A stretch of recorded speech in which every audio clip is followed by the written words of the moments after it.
Shams experience, Professor Fatma Abeid, followed by Professor Amira Adli will speak about sickle cell disease and the clinical trials. Myself, I'll speak on clinical trials and thalassemia chelation. Then Professor Antonio Piga, the up-to-date landscape of thalassemia. Then Professor Wafa Aizat, the head of the Stem Cell Transplantation Center in Shams, will give the experience in thalassemia and sickle cell disease. Then we will have the Friday break and the question and answer at the end. We have co-chairs Professor Ala Haddad, Professor Khalid Salama, Professor Ilham Yusri, Professor Mohammed Shanshuri, and I ask Professor Fatma Abeid to start her presentation. Good morning, everybody. I would like first to thank the organizing committee and Professor Al-Alfi for giving me the chance, an opportunity to present our experience in the field of the clinical trial.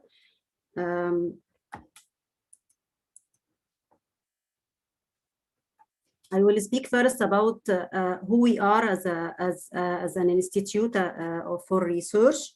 As all you know that the Ain Shams University is the third Egyptian university that been founded in 1950 under the name of Ibrahim Pasha University, and it has 17 faculty. One of them is the Faculty of Medicine, which is one of the largest medical institute in Africa and in Middle East. It was founded in 1928 by a generous grant from Demirdash Pasha, and it was officially opened in 1931. It has its own hospital, which is a non-profit hospital serving about 2 million patients annually. It covers all the therapeutic area, and it has a catchment area that covers not only all over the Egypt, but also a country in the Middle East like Syria, Yemen, Sudan, and many other African countries. And it has a huge capacity of 11 hospitals, 20 departments, and many surgical room and bed and staff. And it has its own dedicated research center, which is Masri CRC, which provide a full range of resources and service, and it give a complete solution for the researcher from the basic science, the animal house, the molecular lab, and of course the clinical research center, which was established in 2017 and got its national accreditation in 2018, and it was officially open in 2020 to give to carry out all the clinical trial in the university. And this is give us to know what is the clinical trial. The clinical trial is any research that investigates the safety, efficacy of a new intervention in order to improve, detect, treat, and manage different conditions. The WHO give a definition for the clinical trial as any research study that prospectively assign a human participant of a group or a group of human to one or more health-related intervention to evaluate its efficacy on the health outcome. So what is the clinical trial intervention? Clinical trial intervention is include but not restricted to the experimental drugs, the vaccines, the medical device, the surgical procedure and medical procedures, the behavioral therapy, and even the educational interventions, the diagnostic tests, the screening tests. And the clinical trial is different from the standard of care in that the clinical trial is testing an intervention in order to improve the standard of care, and it focuses only on unknown effect of the intervention. This effect has to be captured in a specific time period, and most of the clinical trial have a comparison control group. The clinical trial intended to answer a specific research question, and its benefit is intended for a future patient, and its time frame, assessment, and decision is all captured in the protocol, and the researcher has to stick to this protocol without deviation. Informed consent is amassed in the clinical research, while as we all know that the medical treatment is addressed the need of an individual patient and its benefit intended to that patient, and it is all about the real-time decision, the clinical judgment flexibility, and the consent may or may not require in the field of the medical treatment. So do we need really the clinical trial in the medical field? As I said, the clinical trial investigates the safety and efficacy of a new intervention before it became a part of the standard of care. And if we ever have a doubt about the importance of the clinical trial, we have just to think about the development of the penicillin and how this molecule changes the landscape for the management of the patient. And if you don't know from where to start, is just focus on your research endpoint and keep your primary endpoint as one to achieve a clear answer. And if you need a secondary objective, keep them like few, not to distract you from your research question, from your primary endpoint. In another word, you have to keep the sample of the design of your clinical trial and your research question as simple as you can. And this slide shows that the phases of the clinical trial from the preclinical phases, which include the lab, the drug discovery, and the animal study, to the and after the drug has been approved to go for the human testing, we have like the three phases of the clinical trial: phase 1 and phase 2, addressing the safety and efficacy of the drug, and then phase 3 consolidates the result of phase 1 and phase 2 about the safety, efficacy of the drug, but on a large number of participants. And then the drug has to get its FDA approval for the marketing, and then the drug go for marketing. This slide shows how the field of the clinical trial and in the drug development is so difficult. If we have like 1,000 compound being discovered, only a few hundred has go to the preclinical test, and a handful go for the clinical trial and investigating in the human, and we may end by one or less that go successfully go to the market. The field of the clinical trial has many stakeholders, from the sponsor, the investigator, the monitor, the regulatory body, the subjects, and this show us how the process started by approval of the protocol, and then the investigator selection, the approval of the process, the recruitment of the participant, and then all the data has to be entered, review, and analysis, and finally to have the result of this clinical trial presented and to be presented for the public. So what attracts any clinical pharmaceutical company to a country like Egypt or a site like Ain Shams University? The patient pool, the availability of and the size of the patient pool, the cost effectiveness of the facility, the timeline of the regulatory body, the presence of an relevant expertise in the field, and of course the infrastructure. This business slide show how the business of the clinical trial has been expanded in the last few years from very few clinical trial in 2008 to have more clinical trial, more than 200, 300 in the last 2 to 3 years, but still the field of the clinical trial are eager to have more and more clinical trial to benefit the management of our patient. And now we will focus on one of the market spotlight disease, which is the sickle cell disease patient. This business study show how the researcher was so busy in addressing the molecular pathology of the sickle cell disease patient, from the hemolysis, the immune system background of the sickle cell disease patient, to the cell adhesion and the pathology of the cell adhesion. All of this research are ended up by so many pharmaceutical drug that been in the pipeline for the management of the sickle cell disease patient. And the treatment and management of sickle cell disease patient, it could include like gene therapy, hemoglobin F inducer, which is the anti-sickling agent, and the secondary treatment, which concentrating on the molecular pathology, as we said, of the sickle cell disease patient, targeting the adhesion, the inflammation, the thrombophilia, the oxidative stress. If we start with the blood transfusion as a therapy for the sickle cell disease patient, this table shows a major clinical trial addressing the transfusion benefit for the sickle cell disease patient.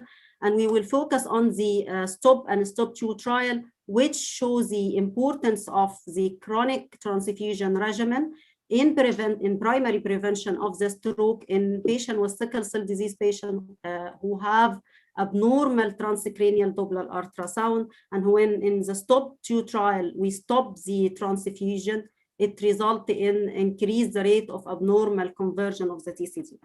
This gives us the idea to have our first investigator-initiated trial, which about implementation of automated erythrocytophoresis in Egypt. The unit has been established in July 2017 as the first unit in not only in Egypt, but in the Middle East. And the first patient enrolled in 2017. And by the end of 2020, we recruit around 14 patients and we perform around 100 sessions. The automated exchange transfusion shows that it accurately predicts the final hematocrit and the final hemoglobin S, and it manages well the fluid balance, and it manages also well the iron overload. But as we said, as every intervention, nothing came without a price. We have some challenging extended from the cost of the intervention, the maintenance of the device, and of course the training of the nursing staff. If we speak about the blood transfusion in the sickle cell disease patient, we have to mention the first clinical trial, which is a randomized control trial about the safety and efficacy of difriprone in the treatment of iron overload patient with sickle cell disease patient. This trial recruiting 33 centers in 9 countries, and our center in Ain Shams, led by Professor Al-Alfi, was the highest recruiter center all over globally. The trial has two phases. The phase 1, which is 1 year, 2-to-1 randomization between the difriprone and the standard of care deferoxamine, followed by an open label extension, 2-year open label for only the difriprone. And at the first, as the baseline characteristic between the difriprone and deferoxamine, with show no difference between the two arms. Also, the baseline iron burden parameter was comparable between the two arms. And during the study, the mean transfusion iron input and also the adherence rate was similar between the two arms. And at the interim analysis of 12 months, the difriprone wasn't inferior to the standard of care arm, the deferoxamine, as regards the LIC, the titostar and serum ferritin, and also as regards the quality of life. Now we will focus on a successful story molecule, which is the voxelotor. The voxelotor acts like when it binds to the hemoglobin S, it maintains the hemoglobin S in its relaxed oxygenated state. And when the hemoglobin S being in the relaxed state, it acts as a potent inhibitor for the hemoglobin S polymerization.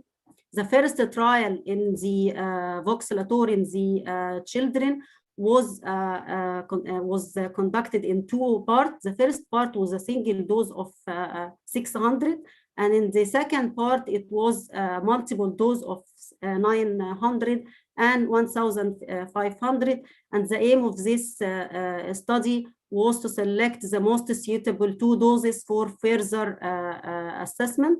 And at the interim analysis of week 24, nearly half of the patient achieve a hemoglobin response more than 1 gram per deciliter than the basal line. This gives a chance to have the HOPE study, which compare of 2 parts. As we see here in the part 1, The voxelotor is only 2 doses, the 900 and the 1,500, because the 600 milligram dose were excluded. And the second part, which is part B, is the selected doses of voxelotor, either the 900 or the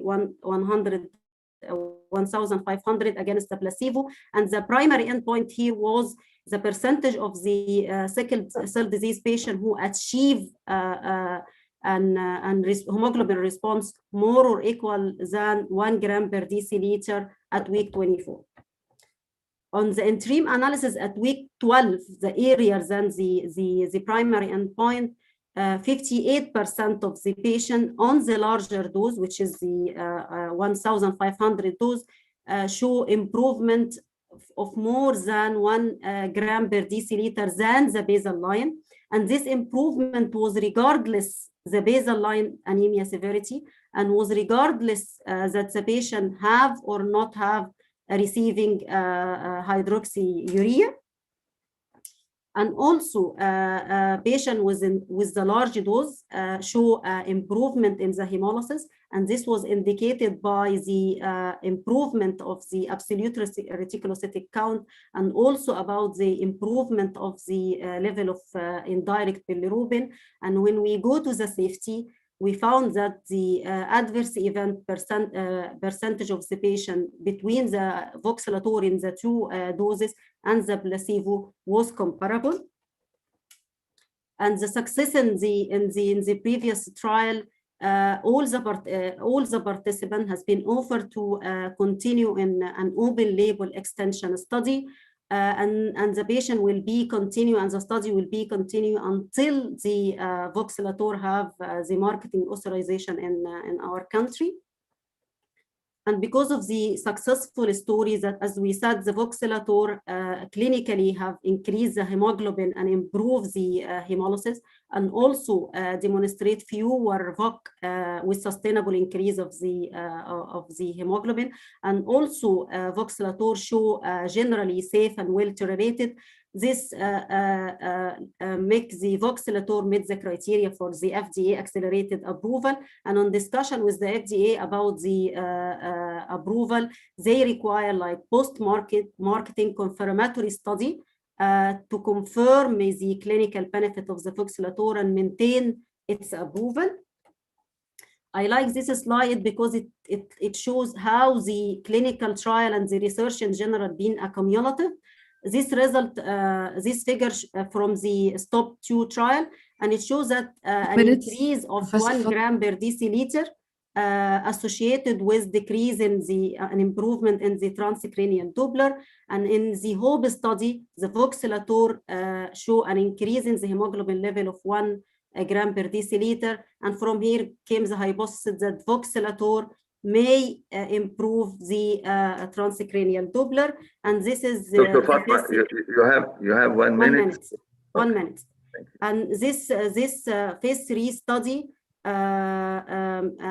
which is double-blinded between voxelotor in the selected dose and the placebo, and with the endpoint of the mean change in the transcranial Doppler at week 24.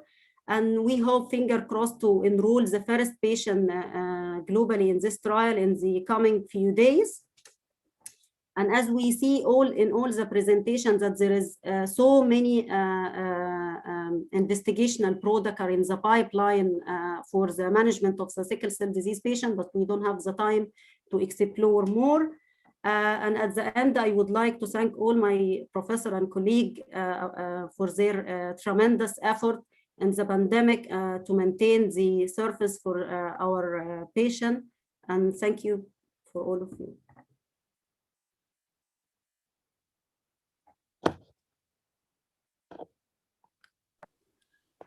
لو دكتور علاء معانا please. Yes.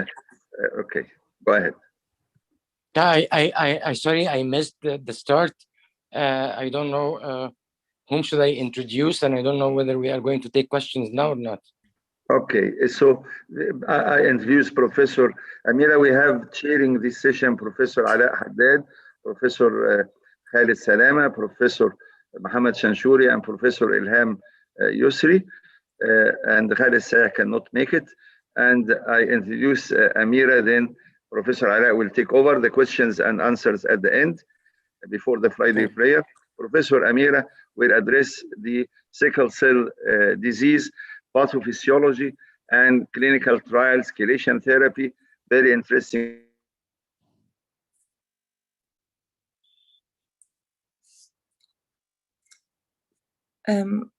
First of all, I would like to thank the organizing committee of this great scientific conference for giving me the opportunity to share in its highly scientific session. My presentation today will be about chelation in sickle cell disease. As you are all expert hematologists, you all know that the pathophysiology of sickle cell disease is depending upon the abnormal sickle cell hemoglobin, which is present in the red blood cells. Normally in oxygenated condition, this hemoglobin is free in solution and allows the red cell to be soft, round, and deformable. And then when deoxygenation occurs, this abnormal hemoglobin S polymerizes and making long fibers and make the abnormal red blood cells adherent and sticky. So what are the consequences of these abnormal red blood cells and morbidity and complications of sickle cell disease? Acute anemia, which occurs up to 50% of patients with sickle cell disease and may be fatal. Acute chest syndrome with the highest in children aged from 2 to 4 years. Severity increases with age. Acute pain events, which affecting up to 60% of cases and responsible for more than 75% of sickle cell disease related hospitalizations.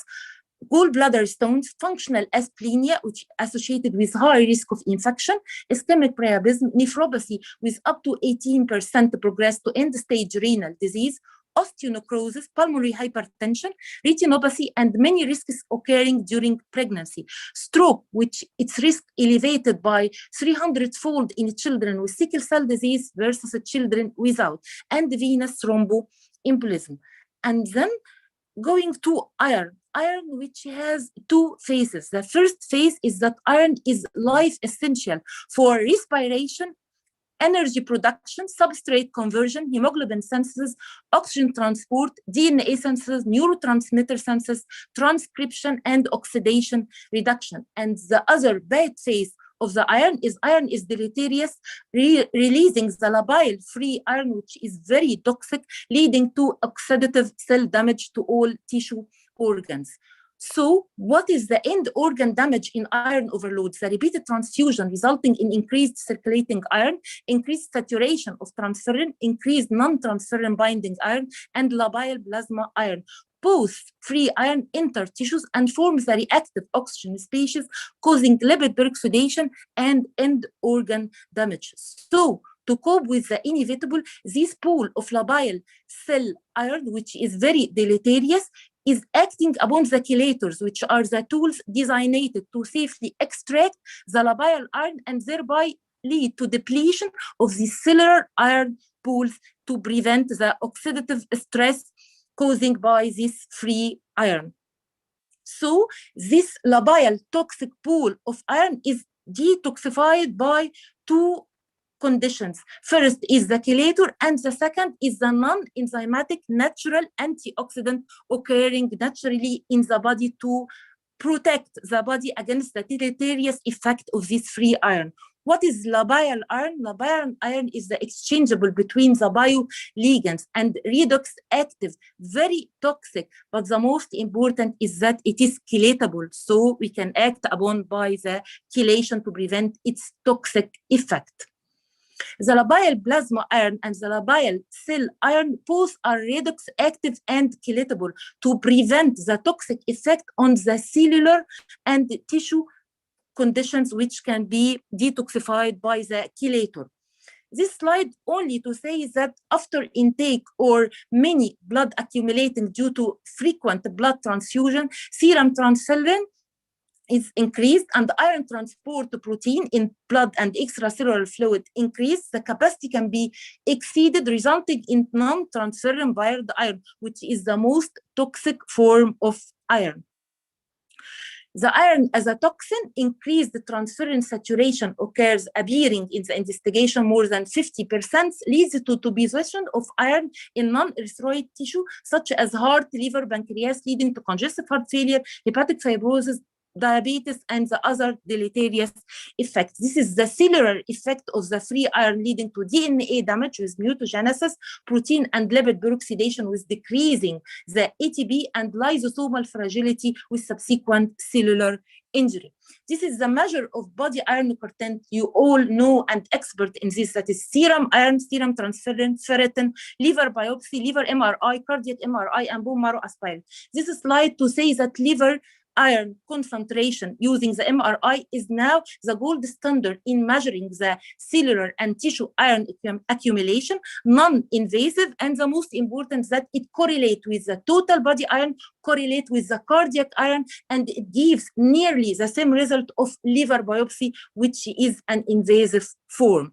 So, to targeting therapy in sickle cell disease, this is the targeting pathobiology according to the biology of the disease. First, we change the genotype using allogeneic bone marrow transplantation, autologous hematopoietic stem cell modification, targeting hemoglobin S polymerization by increasing fetal hemoglobin either genetically or pharmacologically using hydroxyurea, using pharmacological drugs to increase hemoglobin oxygen affinity, and targeting the vaso-occlusion or targeting the inflammation using the anti-inflammatory and the L-glutamine.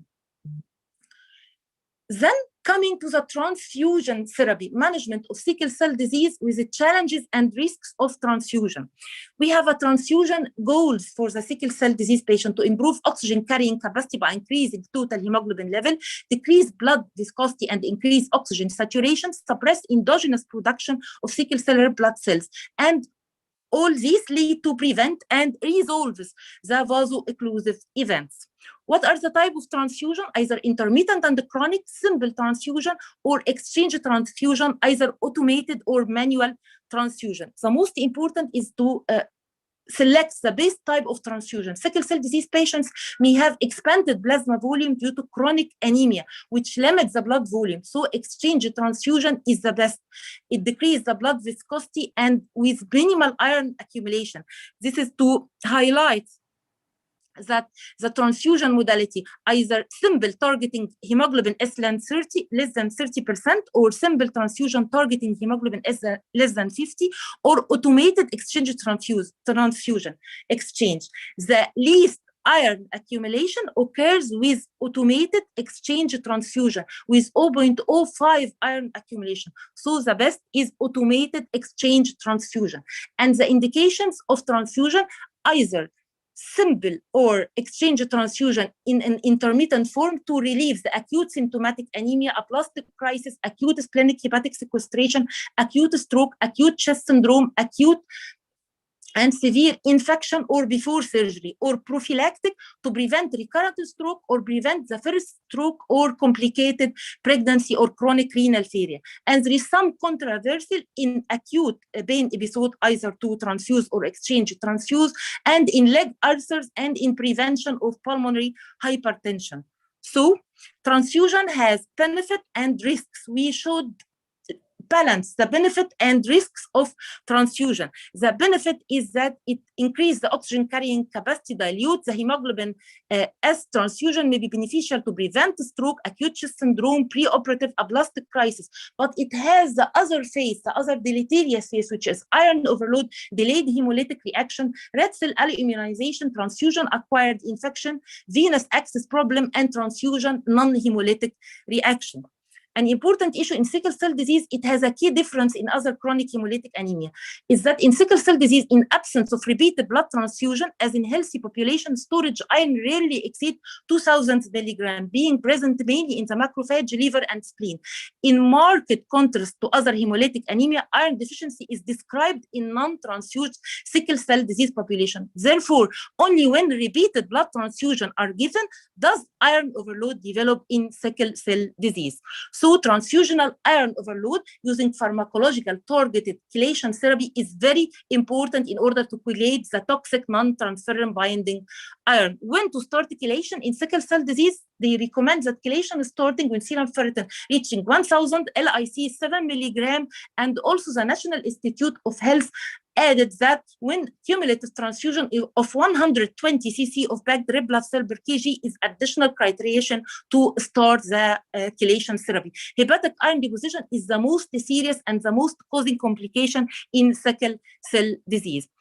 This review, when I read it, highlights a very important point. It called Iron in Sickle Cell Disease, a review why less is better. It adds a more benefit of chelation therapy. They concluded that iron deficiency ameliorates sickling over the iron deficiency may be associated with a marked reduction in the number of sickled erythrocytes in blood smears and a decrease in the level of serum indirect and lactate dehydrogenase, which is a very important and tricky point, that chelations not only reducing the iron overload, it ameliorates sickling, which is the main pathophysiology causing all symptomatic and comorbidities in sickle cell disease.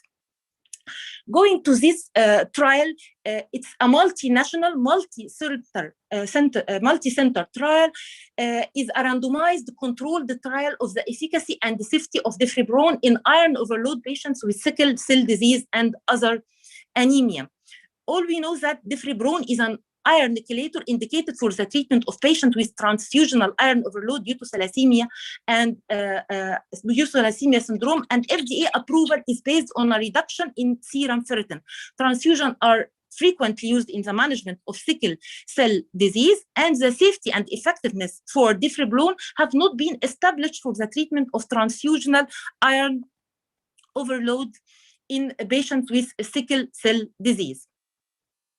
This is the study design.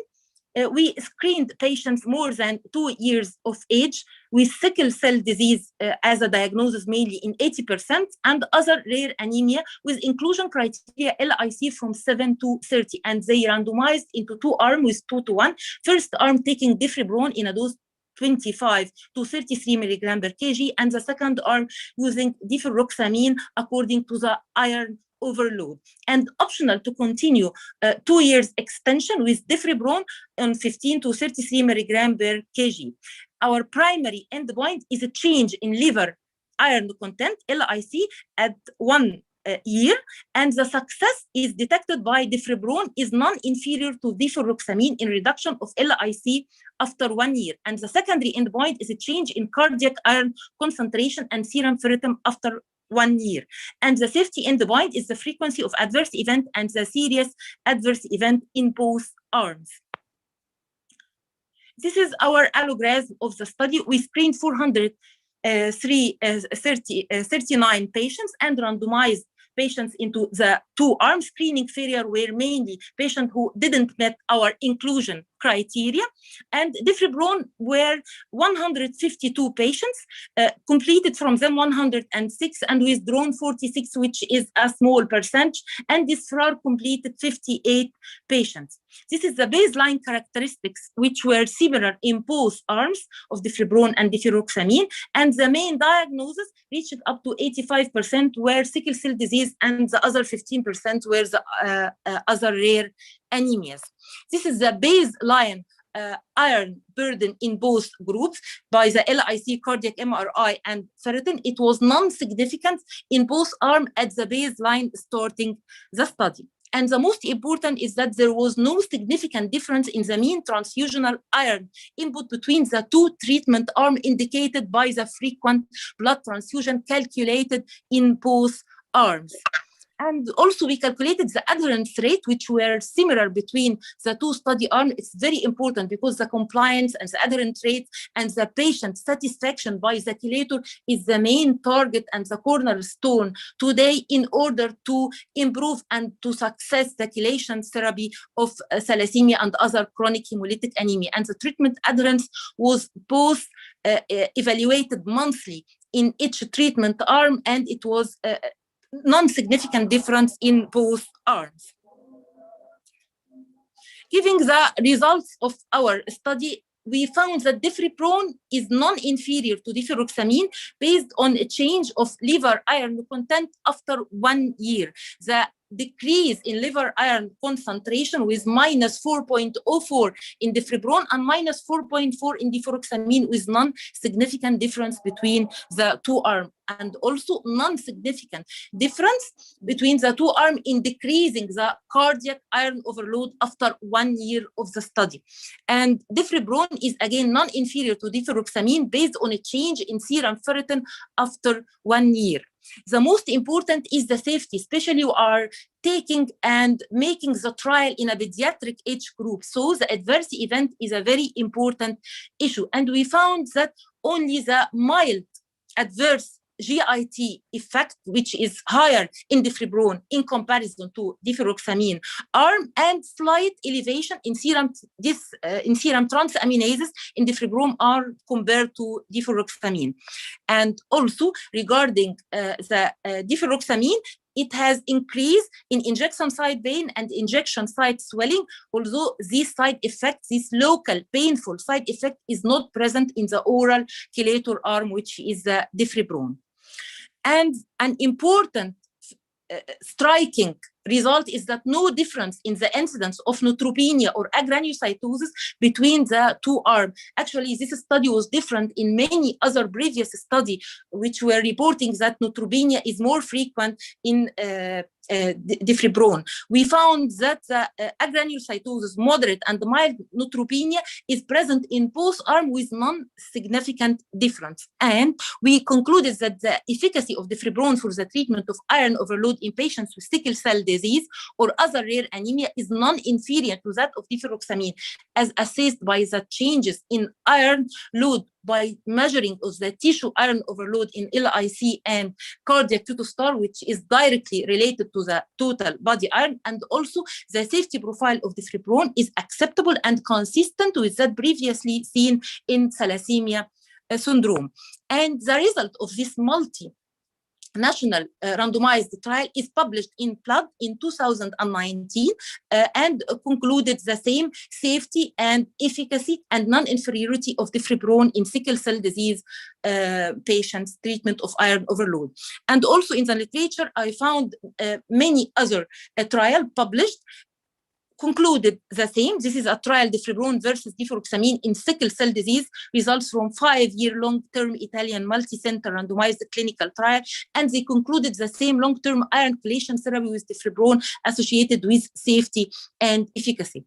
And this is a very nice updated review published in American Journal of Hematology in Jan 2018 about the effect of iron chelation therapy on overall survival in sickle cell disease and beta thalassemia, a systemic review. They concluded a very strong and important conclusion is that iron chelation therapy, particularly the second generation oral agents, appear to be associated with improved overall and event-free survival in transfusion-dependent patients with beta thalassemia and patients with sickle cell disease.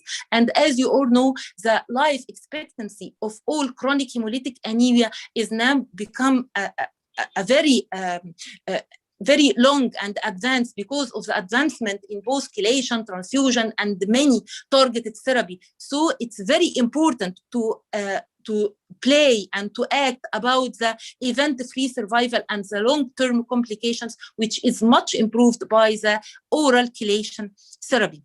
And this is Professor Amira, you have 1 minute. Thank you. I finished already. Thank you.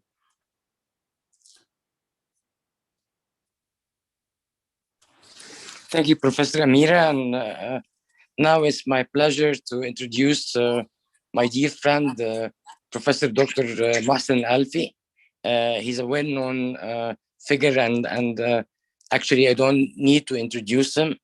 And he's going to talk about early chelation in thalassemia START study. Please, Dr. Mohsen. And please be punctual. Amira, please stop sharing. Thank you.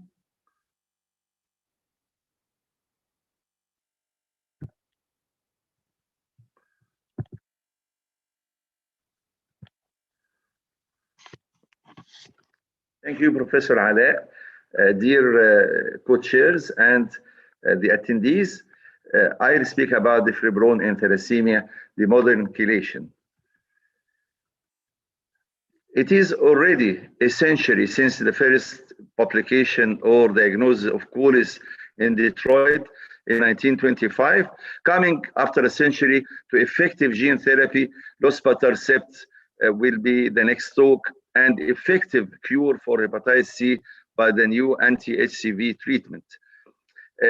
Big stations, the introduction of effective transfusion, effective chelation by this difriroxamine, then the bone marrow transplantation 1981 by Thomas Donald and by Lucarelli, then the oral chelator DFP is licensed in Europe, then the first proof in blood that cardioprotective effect of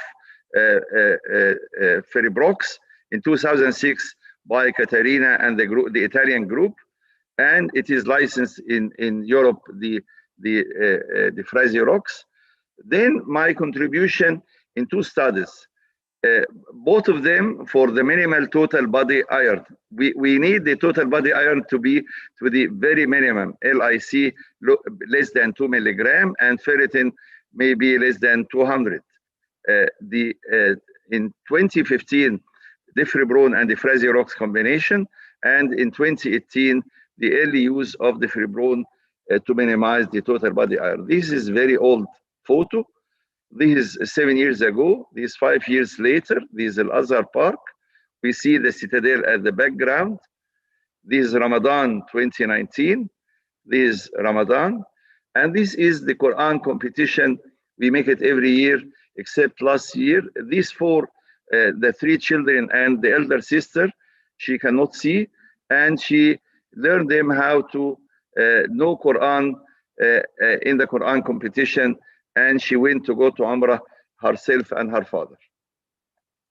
Shurian Al-Ata introduced the limited donor exposure program more than 10 years ago. It was the first in the area, and we published with Professor El-Danasori that a trend toward lower alloimmunization was elicited in the low exposure group, 8% alloimmunization versus 21 alloimmunization, published in Transfusion a decade ago. Three chelators, all of us know the three chelators. Ferribrox have the lowest molecular weight, neutral charge, and the lipophilic 0.19. This helps to go inside the cell, inside the mitochondria, which is the lung of the cell, and chelate the iron. This is the iron location. Difriroxamine, difribrone, and the Frasirox, as we can see, that difribrone is the best for chelating the iron from the heart and from the endocrine glands, reversal of endocrine problems like diabetes and like pituitary hemosiderosis, and they are comparable for the liver. Iron overload is inevitable in patients who are transfusion dependent. Concern over toxicities which have been observed with the early use of difriroxamine, because it chelates other minerals, so it was toxic. But with a product like difribrone, we could think to start early, and we have to look for safety and efficacy. And this was a poster presented 5 years ago from investigator-initiated study to use difribrone early in suboptimal dose, which has a lower affinity compared with difriroxamine, so not chelating other elements causing toxicity. Difribrone could postpone transfusional iron overload while maintaining good safety profile. It was a randomized study, 64 patients, median age 12 months, half of them males, receiving 6 transfusions, around 6 transfusions. Serum ferritin for the first time less than 1,000, between 400 and less than 1,000, were randomized either to receive early start of difribrone 50 milligram per kilo per day, or no chelation, or delayed chelation, we call it. 61 patients continue the study. For the first time in the Middle East, to check LPI for every patient in every visit, and checking the transferrin saturation side serum ferritin. At 6 months post-randomization, 100% of all the subjects not receiving defibrone have a serum ferritin above 1,000, transferrin saturation above 70%, and LIC above and LPI above 0.6, which is the toxic level of the iron. That's to say, if you wait for 10 transfusions and serum ferritin above 1,000, all your patients have LPI of more than 0.6, which is toxic. Here in this figure, we could see the top one is patients receiving no chelation by 8 transfusions. They have serum ferritin above 1,000, while the group with the Ferribrox at the bottom, they for 16 to 18 months till the serum ferritin is 1,000. Why that? Because we were using suboptimal dose of the defibrone, 50 milligram per kilo per day, for fear of toxicity. The mean LPI, we have two cutoff level, 0.2 and 0.6. If the LPI is above 0.6, that means it is toxic iron. And we see all the patients by 7 to 8 transfusions in the top one reach LPI above 0.6 and it was toxic, while in the defibrone suboptimal dose, they keep the LPI less than 0.6. Before effective iron chelation became available, thalassemia patients died of iron-related either cardiac failure in the second decade of life, and all the generation of Professor Galila Mukhtar, Professor Azza, Professor Savinez, Professor Manel, Professor Wafa, myself, we were working under supervision of Professor Khalifa, and most of our patients in the 70s and 80s, they die by the second or third decade. Improved survival with Ferribrox. The combination therapy. Even the defibrone by itself, without any combination, by the publication of Professor Bigatti from Italy, Caterina, in blood, this was the breakthrough that defibrone by itself could protect from death, could protect from cardiac toxicity, while desferrioxamine cannot do that. Desferrioxamine, the survival is 70 to 80%, while defibrone 100% survival with no cardiac events. But combination defibrone with desferrioxamine, either sequential or in combination, they have the same results as defibrone, except if there is severe iron overload in the heart. These are a group of defibrone Frazirox combination applications. Important one, early one, is combining two orally active iron. On the top to the right is by Professor Berdoukas from Greece, and the second important one is the Ain Shams one at the bottom on the left, efficacy and safety of a novel combination of two oral chelation, and Professor Kautoshki from USA published 4 years ago early data on the use of the defibrone with the Frazirox. Oral only chelation suggests that this combination be at least as efficient as the defibrone and the desferrioxamine, with less cardiac toxicity and with less side effects and with better compliance. This is the detail of the study 6 years ago, published in the European Journal of Hematology by Al-Alfi and Professor Adli. We have Professor Yasser Wali putting some patients from Muscat, 96 patients between the age of 10 and 18, so already iron overloaded, serum ferritin above 2,500 milligram per liter in the last 12 months, LIC more than 7, that's to say moderately to severe liver iron overload, cardiac T2 star below 20, and between 6 millisecond and 20. The two groups, defibrone 75 milligram, desferrioxamine 40 milligram.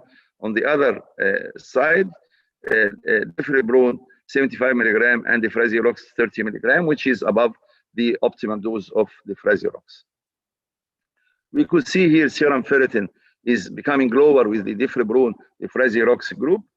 Here may be better illustrated. The serum ferritin was 4,000. In 1 year, it comes 3,000, while on the other one, I want to close this. The other one is the Ferribrox and desferrioxamine the response was less. Again, the reduction in the hepatic iron chelation, before at the baseline, the LIC was 12.5. After 1 year of combined Ferroblox and the Frasirox, it becomes 10.5. That's to say 20% improvement, while in the combined Ferroblox and desferrioxamine, it was 10% improvement.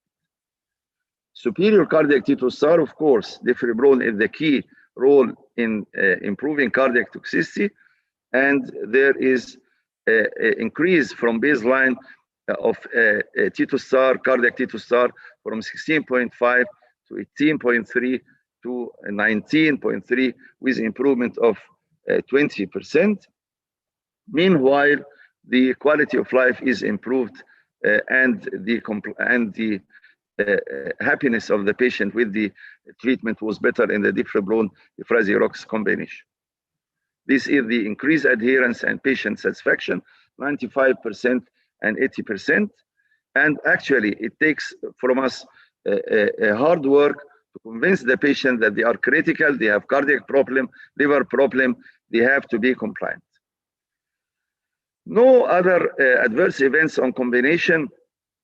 No agranulocytosis was reported in that study. Neutropenia comparable. Arthralgia was a little bit more in the deferriprone desferrioxamine group.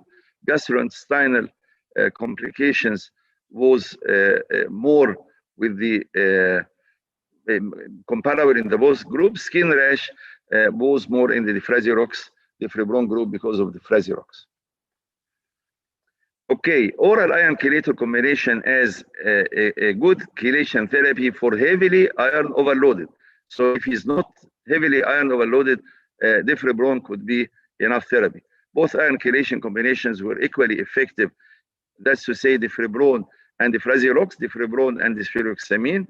However, Ferroblox and the Frasirox were superior in cardiac MRI T2-STAR improvement, with improvement in the ejection fraction, which is the key point, and the adherence and patient satisfaction. This is a clinical case.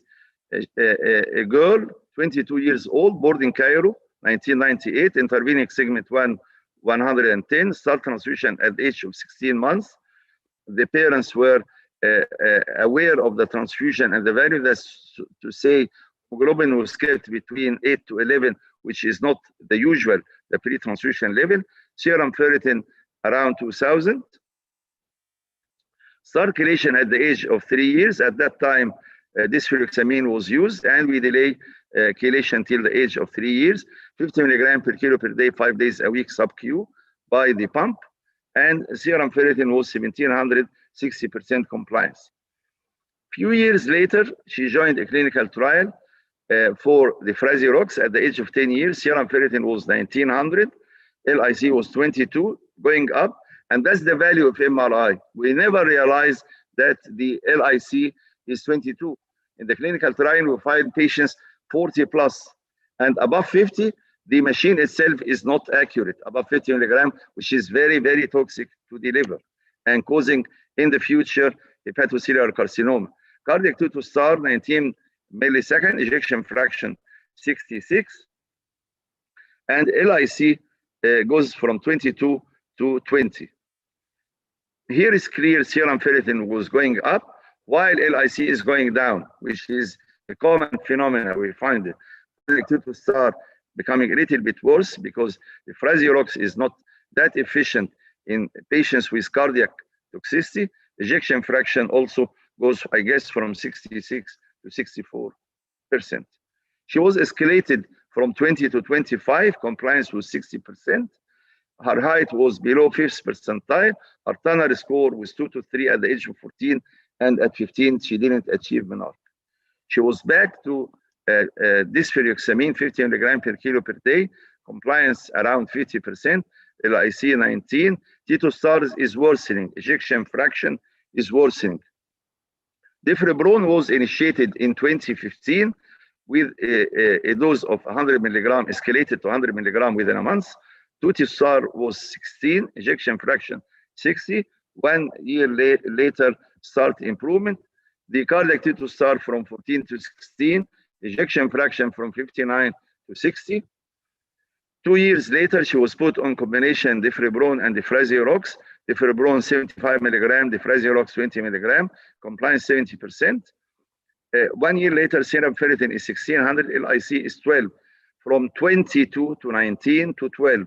Cardiac activity to start from 14 to 16 to 18. Ejection fraction 64. Tanner score from 2 to 4, but still with irregular cycles. Serum ferritin dropped. LIC markedly dropped. Cardiac activity to start markedly improved. Ejection fraction markedly improved. In 2019, height was on the 25th percentile.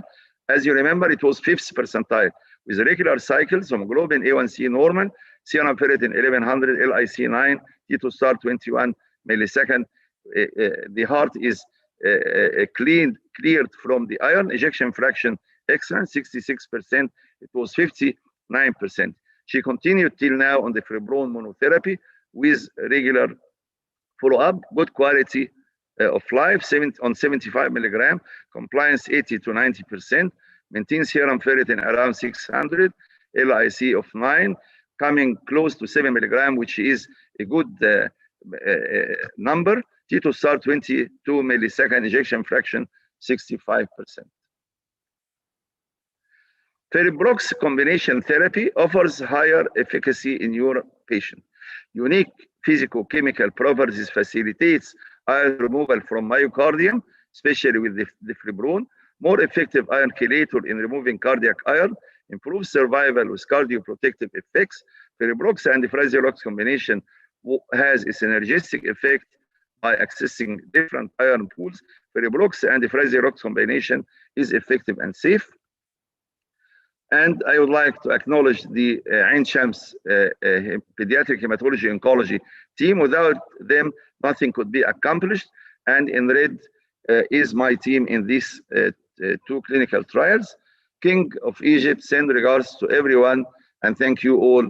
And I finish before time, Professor Ala. Thank you very much. Thank you very much, Professor Mohsen. A very punctual and very nice presentation. Now we're coming to the keynote lecture of this session, and it's a pleasure and honor to introduce Professor Paiga, and he's going to speak about the future of management of beta thalassemia. Thank you. I share my screen. And so, thank you for inviting me to have a lecture on this very, very nice topic. And today is very nice topic. So what's about the start? Start with conventional treatment. That is not the future, but conventional treatment in thalassemia is very important. Basically, is blood transfusion and iron chelation, as we saw. But the key point for good result on long term is expert and quality care. That is, and any new option for this disease must be compared to optimal conventional treatment. So what we have bone marrow transplantation, obviously, that is not so new, but is important for thalassemia. What is the key point for bone marrow transplantation are the pros, obvious pros that are, it's a cure if successful, fully successful, and that the chance to be cured is high or very high in children, and in children obviously with a matched sibling and in good healthy condition. The cons of bone marrow transplant also in thalassemia are obviously the need of a matched donor, possibly a sibling, and the fact that for adult patients, the risk-benefit ratio is different because with the years of disease and depending on the iron toxicity, the risk may be higher. And then the obvious cons of bone marrow transplant, the need of chemotherapy with busulfan and infertility, the risk of GVHD and graft rejection, and on long term also small risk but present of secondary malignancy. This is bone marrow transplantation, but today we have wider perspectives because we have gene therapy. And the classical gene therapy, that is gene addition or gene insertion, but is a gene addition in reality, as you know better than me, in a patient with thalassemia, it's enough to take blood and to having culture cells with the, and then to in the culture to add a lentiviral vector taking the normal beta globin genes and to have insertion into DNA, and then to give back the modified hematopoietic stem cells to the patient after the right conditioning regimen. This is the classical gene therapy by gene addition. Obviously, this has advantages in comparison with bone marrow transplant in the sense of not having immunological problems of any type substantially, and no donor is required, great advantage. The cons are obviously the potential risk of oncogenesis and of off-target activity. The toxicity is related to the intensity of busulfan is the same. So do we have for thalassemia? Yes, since 2018, we had this seminal paper in this very stupid journal that is showing in a group of thalassemia patients efficacy both in beta 0 genotype and non-beta 0 genotype, even if the result were not so excellent in beta 0 genotype. And so this result, and then the following update of this result in the clinical trial gave, at least in Europe, our European Medicine Agency gave the approval of this approach with the name of Zynteglo, and we were, and has been approved for transfusion-dependent thalassemia patient, non-beta 0 more than 12, and any patient not having a HLI identical sibling. That is, and we organize some additional criteria to give priority to the Italian patient with this condition, and we started to work on these with the criteria, obviously, that were based again on the iron overload and iron toxicity. And but a few weeks ago, what happened? A stop. An interruption of this, the clinical all the clinical trials of gene addition of this type from Bluebird Bio, and also the use of the approved Zynteglo. Why this? Because a new case of cancer happened, an acute myeloid leukemia, vector positive in a patient that had sickle cell disease and received 5 years ago this gene therapy. As happened also for other 2 patients with sickle cell disease that had a myelodysplasia. So is the vector, and this vector, this lentiviral vector, the cause of cancer, or is just an innocent bystander? The last 3 days ago, we knew that this gene, the vector is inserted at the level of this gene, and this gene is not associated with oncogenesis normally, but this is not enough to be sure. Also, obviously, dealing with not with thalassemia, but sickle cell disease, the sickle cell disease per se is more prone on long term to cancer, also the chemotherapy, obviously, or even a spontaneous mutation. At the end of the day, this program is stopped, and we don't know when it will start again. And you see that the EMA agency recorded this precautionary marketing suspension. But we knew the story and the risk, because to have good result in thalassemia, in example, that is to have excellent result in terms of correction of anemia, of hemoglobin, there has been nice attempt to increase the vector copy number, that means the viral load.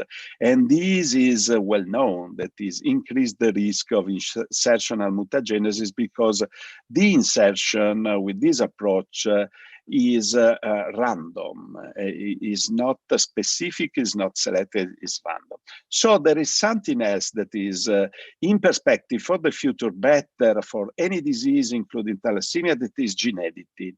And you know that gene editing may have very different techniques, also in hemoglobinopathies. One is the most obvious is gene repair, that is to use directly and to go where the mutation is present and to correct directly. This is ideal for sickle cell disease, obviously, to have a guided protein that may edit the base that is wrong, and to have the corrected base and to have the corrected protein. But it will be in the future. At the moment, is good in vitro, but not in the clinical setting. But the other approach, that is to use the CRISPR-Cas9 approach, that is to guide specifically and to have a cutting of the double strand, having then the donor DNA for the right basis, is the approach. And is obviously for thalassemia, the trouble is to have hundreds of different mutations, even two different in the same patient, obviously, and we know the story. And so the better approach, both for thalassemia and the sickle cell disease, in gene silencing, that is to go and silence a gene important for erythropoiesis. And the gene important for erythropoiesis is this gene, that is BCL11A. Why this? Because is the main, not the only one, but the main responsible for silencing the fetal hemoglobin genes, the gamma genes at the end of pregnancy. If we are able to silence the main silencer, we get to the point. And this is what is going with gene editing for thalassemia, and not the old approaches that were and are today till using drugs that are able to induce fetal hemoglobin. There are so many, including hydroxyurea, obviously, but in my opinion, there is no future for a drug approach to increase the fetal hemoglobin, because you need a lot of the drug on long term to have modest results. With the gene editing is completely different, and so going and silencing completely, going to the BCL11A and disrupt the enhancer, give a very potent effect. In fact, in January, we had the first report of this approach in one patient with sickle cell and one patient with thalassemia. And you see in a patient with thalassemia, with this gene editing, the effect obtaining in terms of percentage of fetal hemoglobin, very high, but look at the total hemoglobin. patient cured. Obviously, this is a single patient, and so we need to have robust data for this, but in my opinion, this is the future.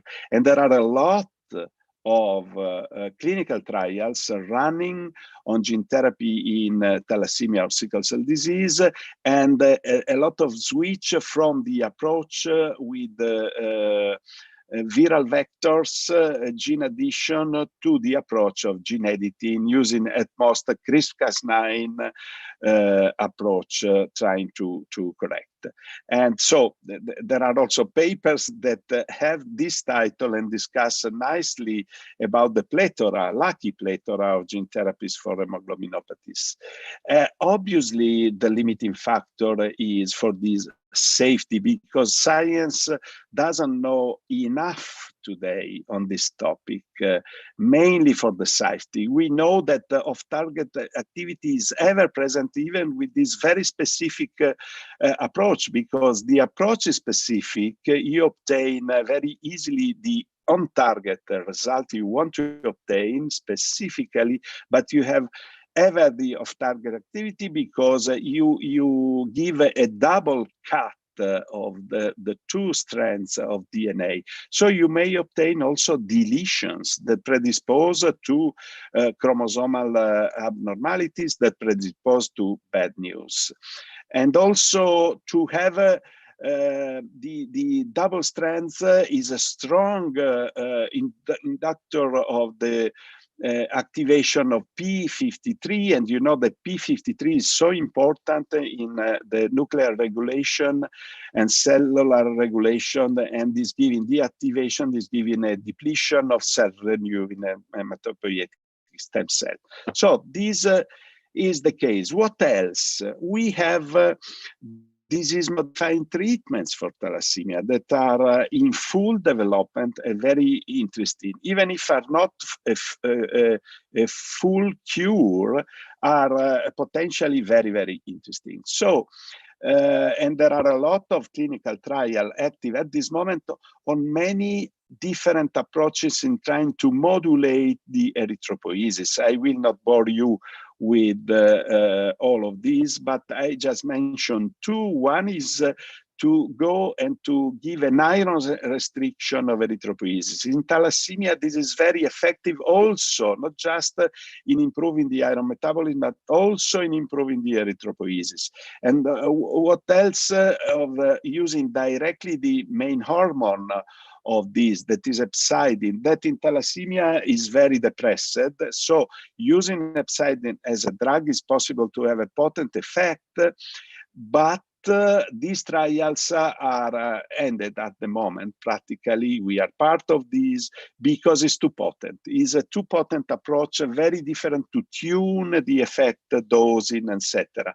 And these approaches are by far more clever because they are going to the main regulators, TMP6 and erythroferrone, or to the target protein of hepcidin, that is the ferroportin. So acting on these is possible to iron restrict the erythropoiesis and to have a potent effect. But the best approach at the moment is to go to the activin traps. In thalassemia, as in other diseases, there is an fully ineffective erythropoiesis with a lot of proliferation and a very small production. And the main actors of this is in an excess of activins, ligands, and so luspatercept is at the moment the best approach, the best drug that is able to trap these excess of ligands, reduce these, and this is giving a more mature and effective erythropoiesis, even not touching the genetic defects. And after the main clinical trials, including these obviously, that we did obtaining an important reduction of the blood need in transfusion-dependent patients with thalassemia, we reached the approval of luspatercept from the European agency, and now we started to use in the clinical setting. In thalassemia intermedia, we are continuing the clinical trial where the effect is again in most of the patient a rise of the total hemoglobin that is not a cure, but is in most of the patient important change in the phenotype. So, and I guess that in a few months it may be possible that we will have an approval for thalassemia intermediate too. So these are the options, and what to say about the future of a thalassemia patient? Fantastic, because differently from the past where we were frustrated by so many not good attempts, and now there are many options, and I guess that in the next future it will be possible to treat the thalassemia, the most severe form of thalassemia, with gene therapy or stem cell transplant, and the less severe form with modulation of erythropoiesis, starting with luspatercept, with a lot of interaction and possibly combination of treatment. Obviously, having the conventional treatment at high quality to rescue what is not possible to do with the new approaches. That is, bottlenecks. The bottlenecks are two for these new approaches. One is the cost, that is skyscraping for all the new approaches we browsed. In example, in US, 1 year treatment of luspatercept cost more than $100,000. But US is different from Europe, is different from Egypt, from several points of view, including the cost. So in Europe, the cost is different, lower, but not so low to have not to have this important bottleneck, and any approach is this. And the other bottleneck is obviously the pandemic that affected the clinical trials, but not importantly, with well-organized hospital and units, as we heard in the first presentation, and it's possible not to stop clinical trial and not to stop innovative treatment, but is hard. It's hard even in thalassemia, where we have results on many patients that has been affected, where the prevalence of the disease is less, is equal to the general population in Italy, even if the general population prevalence is underestimated and the mortality is low. It's different for sickle cell disease, but we hope also for thalassemia, but for any person in any country to have in few months really a worldwide vaccination to effectively fight the problem. Thank you.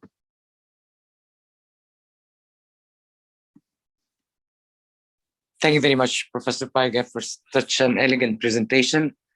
We will take the questions at the end of the session, and now we are coming to the last lecture.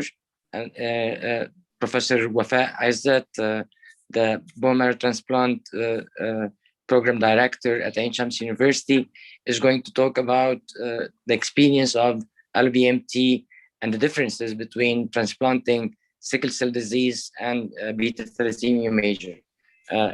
Professor Wafa. Thank you, Professor Ala, for this introduction. And thank you, Professor Mohsen Alfi, for giving me the chance to present this topic. I'm trying to share. Okay.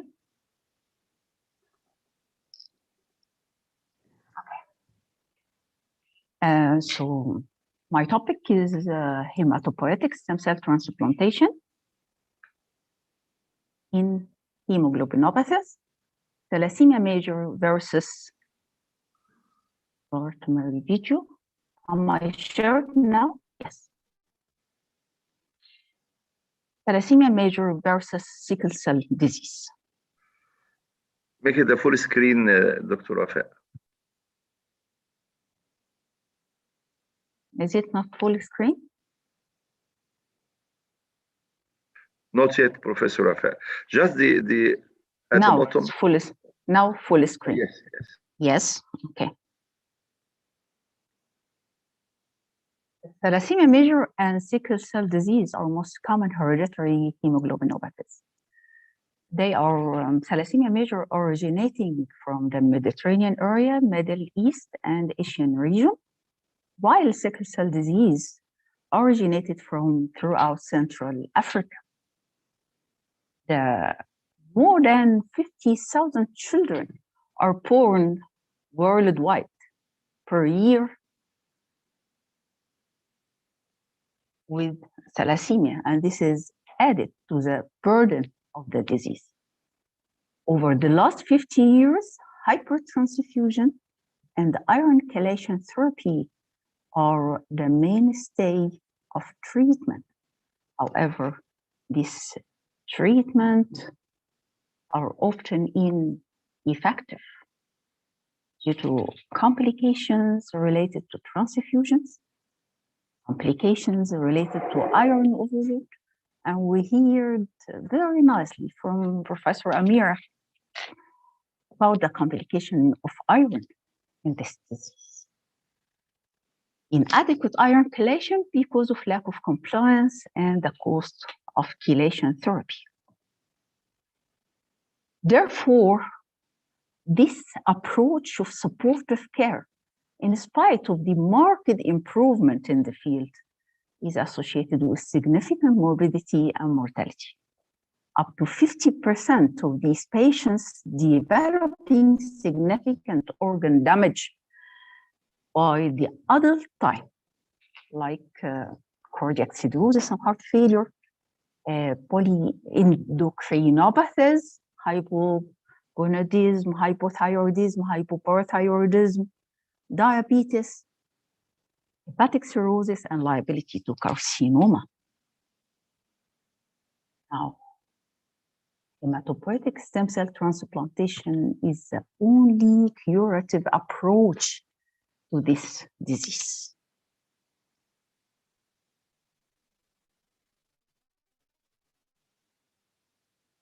The access of hematopoietic stem cell transplantation is highly restricted due to lack of centers with well-trained personnel and facilities, and because of the high cost.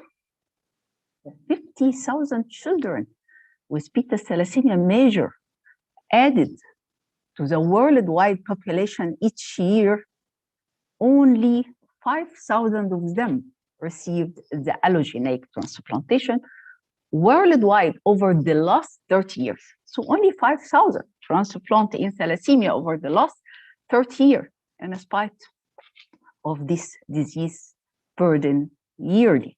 And in our area, only 450 patients received the allogeneic transplantation in our area, the Mediterranean, Middle East, and Asian Pacific region. What are the guidelines? The guidelines, the Thalassemia International Federation recommended hematopoietic stem cell transplantation as the standard of care of beta thalassemia patients. It is cure for more than 80 to 90% of the patients. And there is marked improvement in the process of transplantation over the last 10 years. There is improvement in the prophylaxis against graft versus host disease, in the effective treatment of cytomegalovirus infection, and in HLA typing, and the antibiotics, antiviral, antifungal availability. All this added to the success of hematopoietic stem cell transplantation for this disease.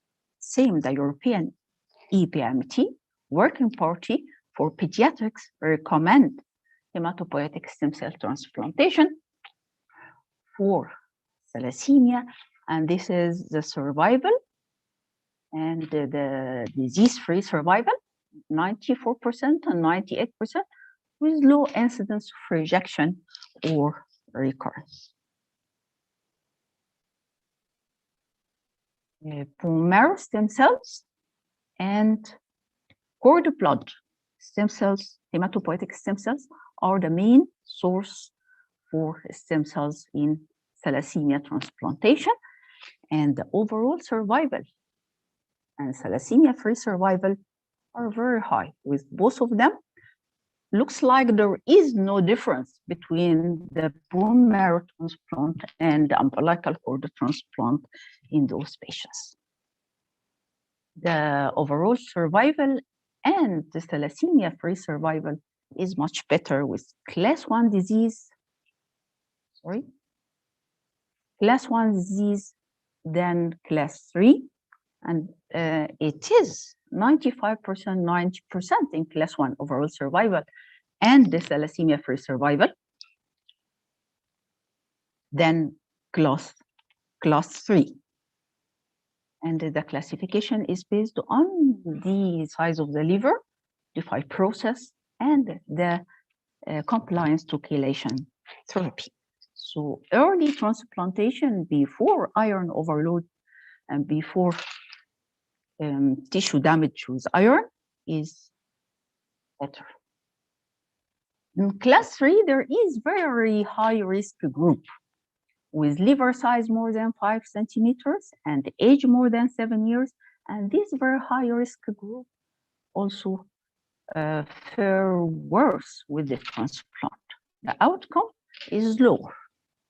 For this reason, the EBMT has recently identified the age of 14 years as the oldest age for optimal outcome in matched related donor hematopoietic stem cell transplantation for thalassemia. The ideal conditioning regimen in thalassemia should be capable of eradicating the diseased marrow and sufficiently immune suppressive to permit sustained engraftment. And this is the myeloablative regimen, POSI, and the addition of azathioprine, hydroxyurea, Fludora to POSI regimen, contributing a lot to improvement in the results of high-risk patients. Again, the addition of anti-thymocyte globulin to this regimen help the engraftment and decrease graft versus host disease. There are, over the last decade, many new conditioning regimens, including the trisulvan, Cyotepa, Fludora, and all help to lower the transplant-related mortality and reduce rejection risk. It's better outcome of those patients. Regarding the golden standard graft versus host disease in thalassemia is the cyclosporin and methotrexate, and the addition of anti-thymocyte globulin is contributed a lot to better prevention of rejection and graft versus host disease. Hematopoietic stem cell transplantation is not without challenges. There are many challenges to the transplant. First of all, the availability of donor. 1/3 of patients only got a matched sibling donor. The willingness of the patient to receive transplant. The availability of resources, centers, trained personnel, host. The optimal age, young age with good compliance to medical treatment early before iron overload and tissue damage, very vital for the success of transplant and the good outcome. The other challenges are the challenges of the complication of the transplant itself, like the graft versus host disease, acute and the chronic, the quality of life, and that needs a lot of follow-up for the complication post-transplant. Rejection in beta thalassemia are a very important challenge and needs to be overcome by good conditioning and good graft versus host disease prophylaxis. And the endocrine dysfunction and infertility require special expertise and follow-up after transplantation. And this is the prevalence of endocrine complication in thalassemia patient post-transplant, about 40% hypogonadism, 30% short stature, 10% glycemic abnormality, and the hypothyroidism 6 and 3%. The infertility is a very important issue in thalassemia, and iron overload and marked hemosiderosis predisposed to pubertal failure and infertility, together with the hematopoietic stem cell transplantation conditioning regimen, including busulfan, that cause gonadal dysfunction. The age of the patient, age more than 7 years, carry two risks: the risk of iron overload and the risk of post-transplant hypogonadism. And a possible way to reduce this gonadal toxicity is the early transplant in the pre-pubertal phase in the gonadal quiescent stage to protect these gonads. Now, is it cost effective? Of course, it is cost effective. Even in limited resources setting, the cost of medical treatment in thalassemia is high, 55% attributed to iron chelation therapy and about 30% to transfusion. So this lifelong process is very costly, together with the complication of organ damage in beta thalassemia patient, and transplantation is very cost effective even in developing countries.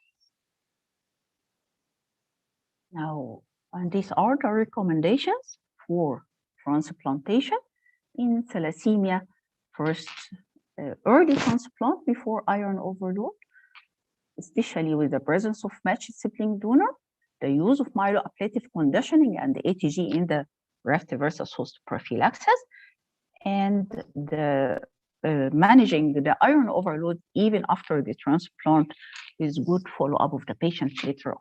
Now, the second part about the sickle cell disease, which is another prevalent hemoglobinopathy worldwide, the defective single nucleotide substitution that leads to hemoglobin polymerization, sickling of the red blood cells, and all this leading to anemia, hemolysis, acute chronic vaso-occlusion, and multi-organ damage.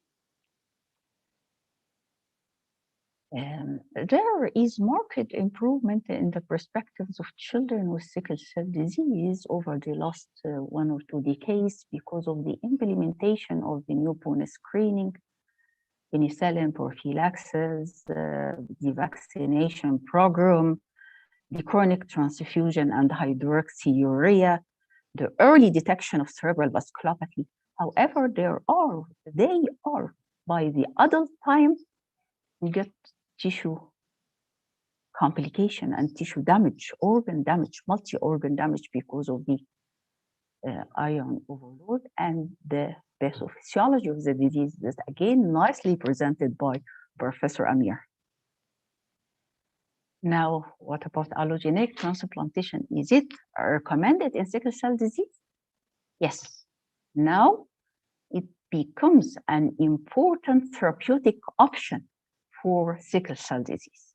There were 35 clinical trials going on studying the allogeneic bone marrow transplantation in patients with sickle cell disease over the last 20 years. And they are all concluded that hematopoietic stem cell transplantation can establish donor-derived erythropoiesis. Moreover, it can stabilize or restore function in affected organs in patients with sickle cell disease. And Gluckman et al. 2017 reported about 1,000 patients with sickle cell disease. They were transplanted from HLA identical matched donor, and the outcome were excellent, 93% overall survival. And one important notice is that those patients, a group of patients more than 16 years or old, fare worse with the transplant, with overall survival 81% versus 95%, and the graft versus host disease higher, 70, graft versus host disease free survival lower, 73 versus 86%. And their recommendation is to transplant sickle cell disease early. And this is the curve, very nice overall survival with the cord blood, and with bone marrow is very high, more than 90%. And this is over 10 years, a very good outcome. And another very recent study, 2020, reported 95% cure in 234 children and young adults with sickle cell disease, and with very good quality of life. And they reported that hematopoietic stem cell transplantation is a safe option in patients less than 15 years with matched sibling donor. And this is the very nice survival, disease-free survival in those patients, and the very low rejection rate in them. So for optimal outcome in sickle cell disease, transplantation HLA matched donor less than 14 years and with regular good chelation therapy before tissue damage and before organ damage because of the disease also, and in a dedicated hemoglobinopathy program. And these are the European PMT recommendation for transplantation in sickle cell disease 2019. Patient with a stroke, patient with lung disease, sickle nephropathy, retinopathy, osteonecrosis, acute chest syndrome, so sickle cell disease with complication should proceed directly to transplantation, especially in presence of HLA matched donor and early before complications. And we heard a lot about the advances in the treatment by Professor Biga. And here is many lines of treatment can be used for moderate severity sickle cell disease. And on the top of the list is the allogeneic transplantation. This is the main curative treatment for all patients.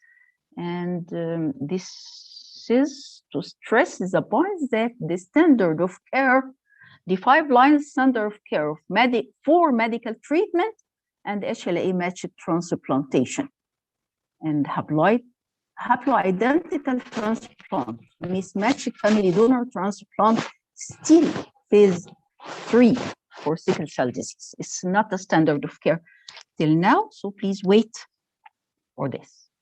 And here is the conditioning regimen, the same, POSI, reduced conditioning regimen in sickle cell disease showed very good results, 100% overall survival and 95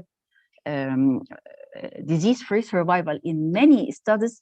Is very promising, and many conditioning regimens are added, including Fludara, Melphalan, Thiotepa, and the addition of ATG is also very important in graft versus host prophylaxis, improving a lot the outcome.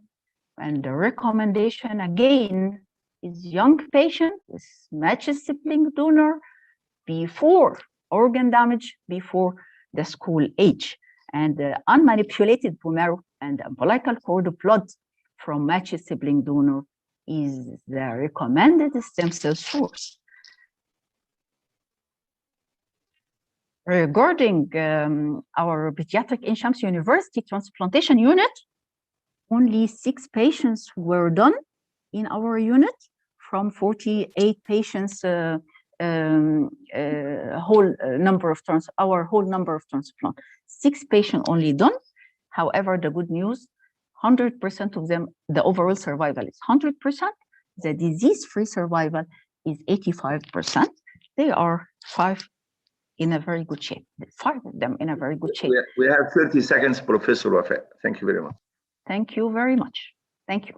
And my father, and the father of hematology in Egypt. And I hope I can complete what he started. He's the founder of the hematology oncology unit, and he's the one who's behind the transplant in Ain Shams University pediatric department. I hope I can complete. Oh, thank you. Thank you very much, Dr. Wafa, for a very comprehensive presentation and about allo bone marrow transplant in beta thalassemia and sickle cell disease. And now I'm opening the floor for questions, and I'm privileged being the chair, and I will start asking Dr. Fatma about the role of your research center, because I'm interested very much in establishing kind of cooperation, and I don't know whether you can take the role of CROs so you can function like quintile. We can get trials, but we need a body, an official body to protect us.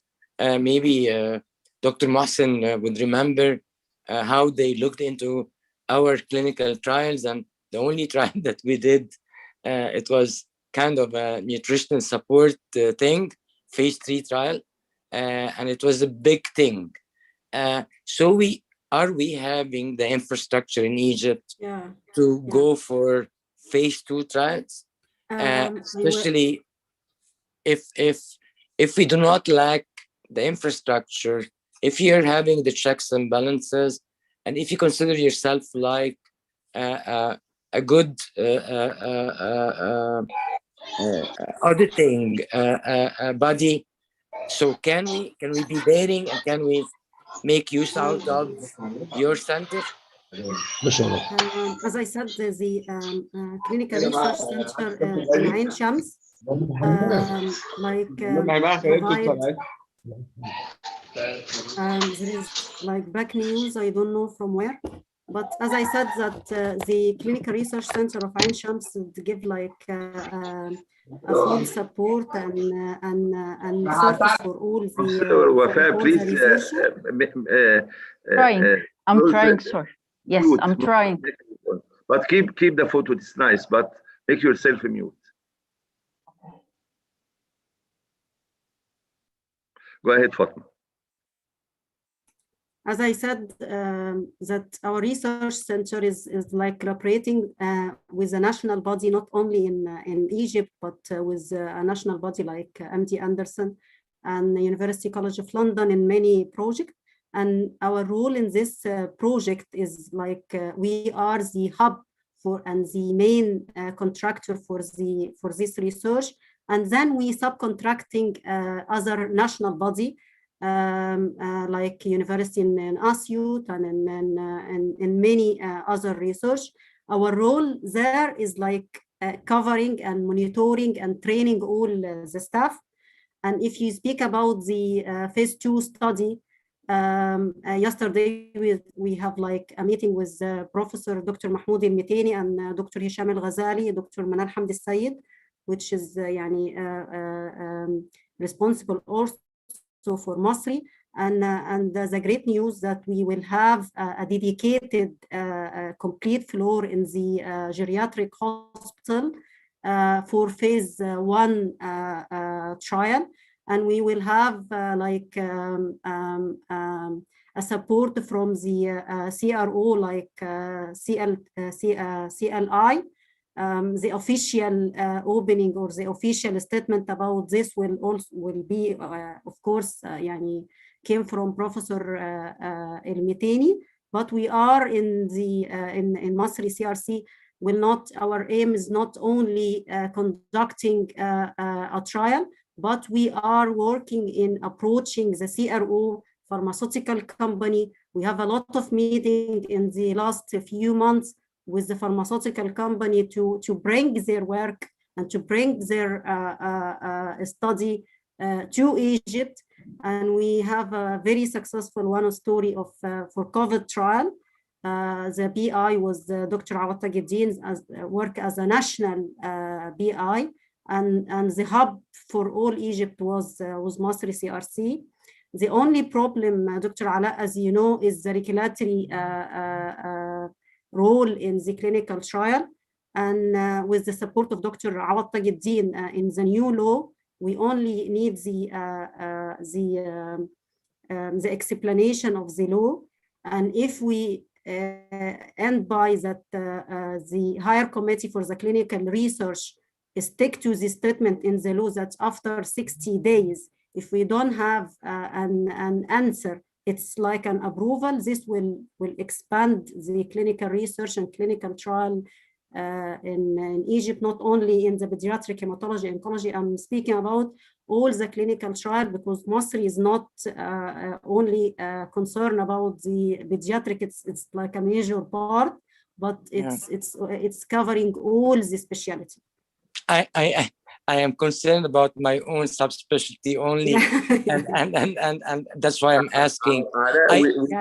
We hope this will be implemented, this 60 days rule. If there is no reply, there is an answer, because sometimes we send for regulatory for months and we don't know why they refuse or why. We have Dr. Alfi, you have like a promise yesterday. I'm sorry to take much time, but it's very important, and I believe that getting our patients into trials, it would be a huge step, and you can have the drugs absolutely. And we are open, Dr. Ala, for any collaboration. We could like organize a meeting between. It's not like a collaboration. I'm looking for subcontracting, and I will count on you like my official body, so you can handle the regulatory legal affairs with the MOH, and you can audit our center, the facilities, everything, and I can bring the medications.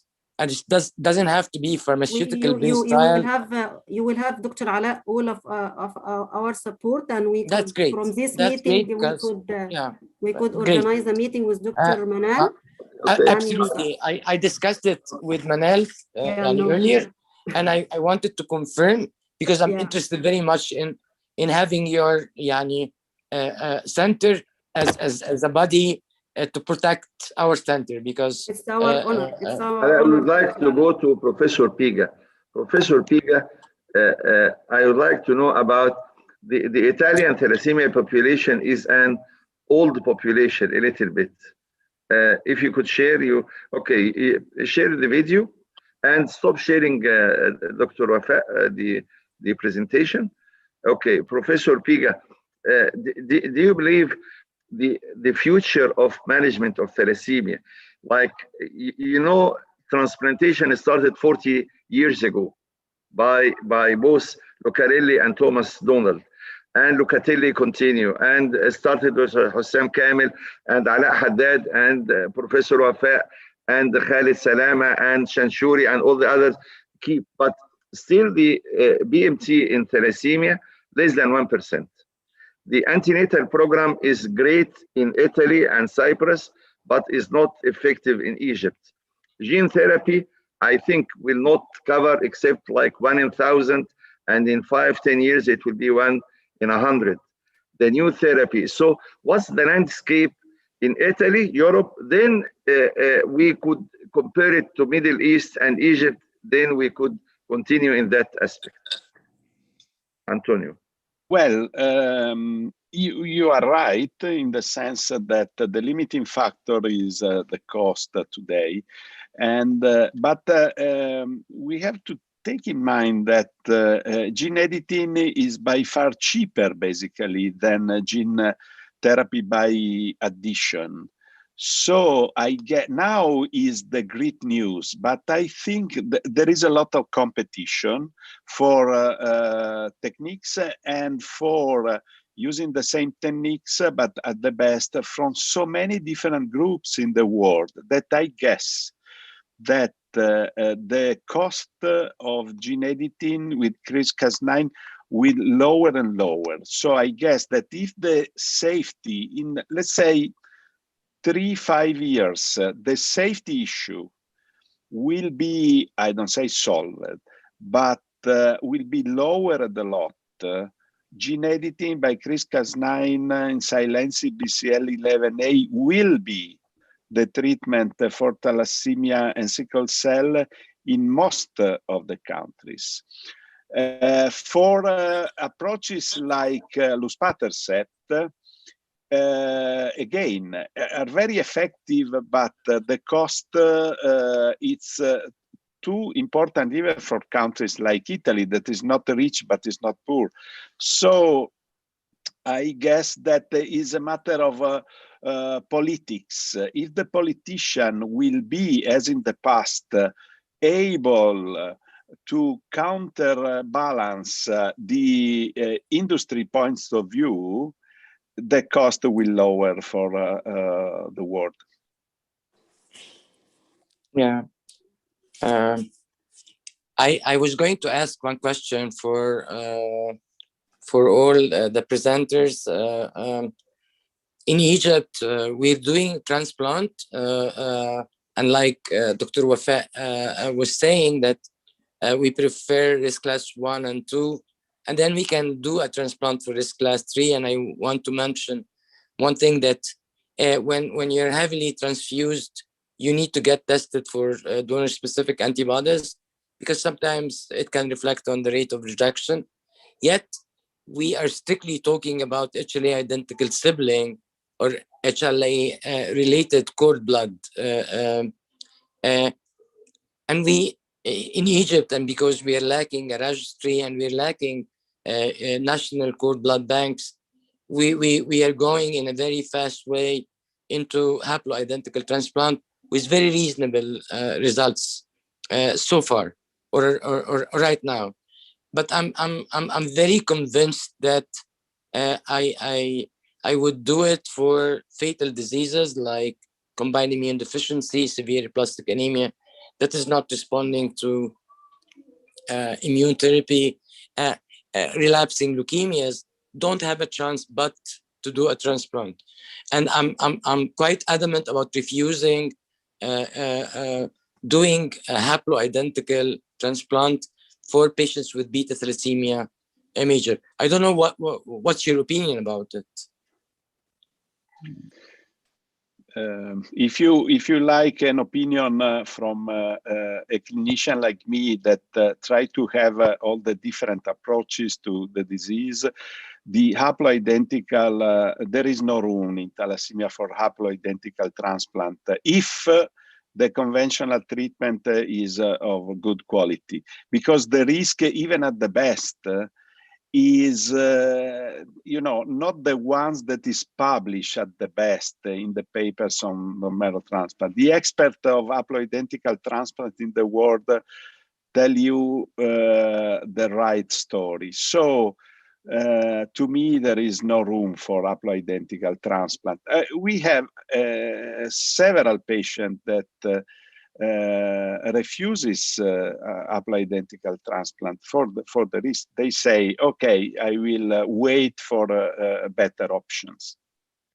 To me, I fully agree with you, Professor Ala. As matched sibling donor transplant is the best chance for thalassemia patients. This is benign disease, and haploidentical transplantation, I think, is mandatory in a country like Egypt for diseases without hope, without any other line of treatment, like relapsed leukemia, severe combined immune deficiency, osteoporosis, aplastic anemia, others. But thalassemia, they live with supportive care until adult life. So, can I ask Professor about something? The landscape is changing. I remember Professor Witherall in the 80s. He said only transfusion and chelation. Then in the 90s, he said there is a room for transplantation. then in this century, over the last 20 years, there is a balance between good stem cell transplantation in class 1 and 2, like Professor Alaa mentioned, versus good transfusion, available safety for Hep C, and giving effective anti-HCV, having oral chelators. And I remember with Renzo, when I asked him, he started in Italy to allow few couples to give birth to thalassemia major, who trust them that they will keep good care, good transfusion, safe transfusion, good quality, fully matched, good chelation, early chelation. And I think with the new START study, starting chelation after 2 transfusions with the Ferribrox will pave the way for a minimal iron overload in the future. And when it is published, the full data will publish like in 6 months or so. We finish the LA55, and when the results are ready, I think the TIF should change the guidelines, not to wait till 10 transfusions, but maybe something between 2 to 5 or 6 transfusions, and transfusion dependent. So with good transfusion, good early chelation, then there is a room for new drugs to stop the ineffective erythropoiesis and others, and the BMT for those having a good fully matched donor early in life, maybe after few transfusions. الميعاد هيخلص عشان الوقت بتاعكم. اتفضلي. What do you think? What do you think, Professor Piga? Then the last question will be for Professor Galira. What's your opinion for that, Antonio? I didn't grab the question. What is the question? Or your general analysis. No, I agree with this analysis. It's well balanced, so I agree with that. Okay. Professor Galira, go ahead. Yeah, my question is about the future, because you are talking about the gene therapy. I do understand that the adenovirus is used for older, used for younger age groups. And now you are saying some stoppage of these trials because of the malignancy, myeloid leukemia, etc. There are new ways of gene silencing. How old do you think a child with thalassemia or sickle cell disease we can use this kind of therapy? Because if we are leaving him just for adulthood, he may get many consequences of his original disease. So what is the youngest age you consider you can do this in pediatric age groups? For gene editing, there is no age, no special age matter. So differently from bone marrow transplant, you know, I am following the first thalassemia patient transplanted in the world more than 30 years ago, because now he had a bone marrow failure after more than 30 years. He had transplant in Seattle with Thomas, the father of bone marrow transplant, and now he failed.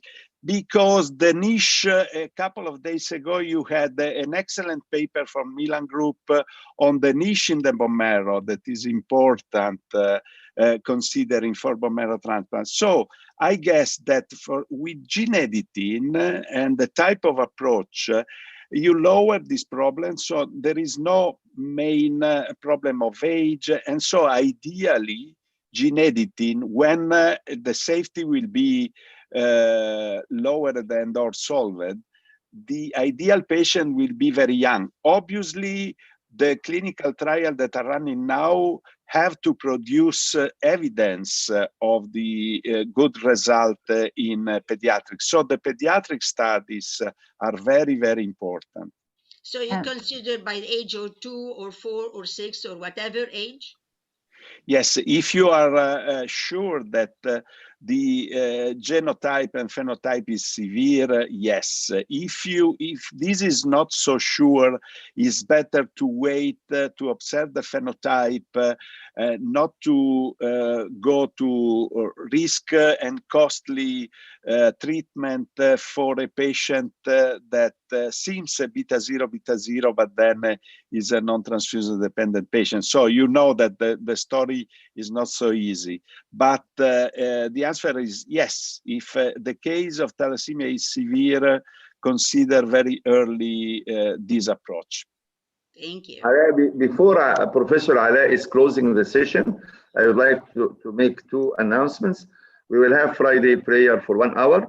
Then we come back for the neonatal hematology from 1 p.m. to 2 p.m. Then we go for the Harry Potter session with Professor Antonio Piga, Professor Tantawi, and Professor Charlotte Neimer exactly at 2 p.m. till 3:30. So we are welcome you all to attend the neonatal hematology at 1 p.m. and the Harry Potter at 2. And I leave the floor for Professor Ala to close. Thank you very much for your time. We enjoyed the session, and we're coming to an end. Thank you very much, and seeing you after the prayers. Thank you. Thank you. Yeah, thank you, Antonio. I know you are so busy, and I know you come for my sake, and I am very grateful, and I appreciate that. Thank you very much, and see you in 2 hours. Thank you. Thank you to all of you. For all the speakers, for the chairpersons, for Ala, for Khalid Al-Sayah, for Shanshuri, for Khalid Salama, for Professor Ilham Yusri. The speakers, Professor Fatma, Professor Amira, Professor Antonio, and Professor Wafa and myself.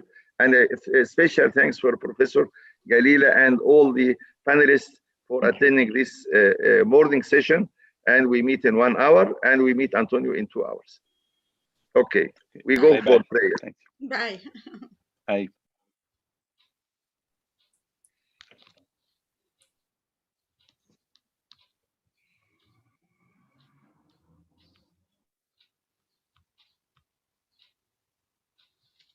خديجة انت لسه معايا؟ ايوه حضرتك. بصي انا غيرت مكاني، هل الصورة كده كويسة؟ عشان هاخد بس الجلسة اللي بعدها. كويسه، بس حضرتك قفلي الستاره شويه. ما هو انا المكان التاني قفل النت، فانا غيرت قلت عشان النت. لا المكان كويس. عايزة تقلل الإضاءة بس. اوكي؟ بسيط. شكرا. انا بسألك بس عشان انا هفضل في المكان ده. تمام. اوكي. Mr. Gaffey, we will close.